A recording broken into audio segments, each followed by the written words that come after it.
चंद्र राशि के अनुसार पहले भाव में बृहस्पति की स्थिति के कारण आपके घर में जीवन साथी की खराब सेहत आपकी चिंता और तनाव का मुख्य कारण बनेगी। चंद्र राशि के अनुसार 11वें भाव में शनि की स्थिति के कारण आपका मन विचलित रहेगा और आप जल्दी घर जाने के लिए उत्सुक दिख सकते हैं, जिससे आप कार्यस्थल से जल्दी छुट्टी लेने की कोशिश करेंगे। जो लोग बिना सोचे समझे अपना पैसा खर्च कर रहे थे, उन्हें इस सप्ताह पैसों की ज्यादा जरूरत पड़ सकती है। इसलिए इस समय आप जीवन में पैसों के महत्व को समझ सकते हैं। इसीलिए एक जिम्मेदार व्यक्ति की तरह व्यवहार करें और खर्चों पर नियंत्रण रखें।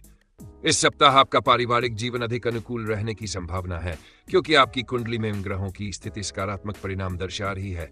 इससे आपके परिवार के सदस्य मानसिक समस्याओं से राहत पा सकेंगे और आपसी समझ में भी सुधार होगा। साथ ही चारों ओर खुशियों का माहौल रहेगा।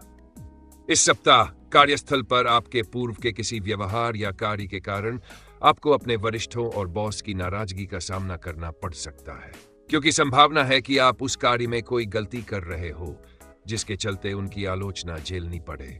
ऐसे में हर कार्य को पूरी निष्ठा और समर्पण के साथ पूरा करना ही आपके लिए एकमात्र विकल्प साबित हो सकता है। इस सप्ताह विद्यार्थियों को अपने पारिवारिक जीवन में चल रहे उतार चढ़ाव के कारण कई समस्याओं का सामना करना पड़ेगा। इस वजह से वे अपने मन को पढ़ाई की ओर केंद्रित करने में पूरी तरह असफल रहेंगे।